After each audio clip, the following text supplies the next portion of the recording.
અમદાવાદ એસઓજીએ રાણીપમાંથી 18 લાખથી વધુના ડ્રગ્સ સાથે એક આરોપીની ધરપકડ કરી. અમદાવાદના રાણીપમાંથી એસઓજીએ એમડી ડ્રગ્સ ઝડપી પાડ્યું છે. 18 લાખથી વધુના ડ્રગ્સ સાથે એક આરોપીની ધરપકડ કરવામાં આવી તો એક આરોપી ફરાર થયો છે. મહેસાણાનો સોયબ સૈયદ નામનો આરોપી ઝડપાયો.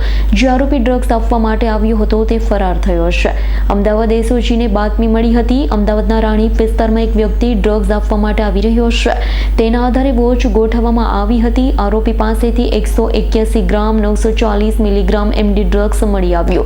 અન્ય એક ડ્રગ્સ આપનાર આરોપી ફરાર થયો તો એસઓજીએ ગુનો દાખલ કરી વધુ તપાસ હાથ ધરી છે. ગુજરાતને ઉડતા ગુજરાત બનાવવાના જે કારસાઓ રચાઈ રહ્યા છે તેને ડામવા રાજ્ય તેમજ શહેર એજન્સીઓ સતત સતર્ક અને સજ્જ જોવા મળી રહી છે. વધુ પ્રયાસ થકી ગુજરાત ઉડતા ગુજરાત ન બને તેની પૂર્ણ સજાગતા રાખવામાં આવી રહી છે, જેના માટે શહેર એસઓજીની કામગીરી ખરેખર પ્રશંસનીય છે. એસઓજીની ટીમ દ્વારા અમદાવાદ શહેર રાણીપ વિસ્તારમાંથી શોએબ મોહમ્મદ ફકીર મોહમ્મદ સૈયદ પાસેથી 181 ગ્રામ આશરે એમડીનો જથ્થો મળેલ છે, 18,19,000નો.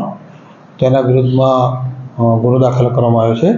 અને બીજો રાયખડ વિસ્તારમાં અમિતપાલ હરભજનસિંહ પાસેથી 27 ગ્રામનો એમડીનો જથ્થો મળ્યો છે. બંને વિરુદ્ધમાં ગુનો દાખલ કરી અને આગળની કાર્યવાહી એસઓજી ટીમ દ્વારા કરવામાં આવે છે. આ જથ્થો તેઓ છૂટક વેચાણ માટે પોતાની પાસે રાખેલ હતો અને ક્યાંથી લાવ્યા તે તપાસમાં હજી સુધી ખુલેલ નથી. તપાસ દરમિયાનમાં ખુલ્લી પકડાઈ છે. બંને જણા છેલ્લા 3-4 મહિનાથી આશરે આ વેચાણનો ધંધો કરતા. અહીં બંને આરોપીઓનો ગુનાહિત ઇતિહાસ હજી સુધી મળેલ નથી. તપાસ દરમિયાન મળવાની શક્યતા હશે તો જોઈ. આની સાથે હાલ બીજા કોઈ લોકો નહોતા. વ્યક્તિગત રીતે જ આ લોકો જથ્થા સાથે પકડાયા છે.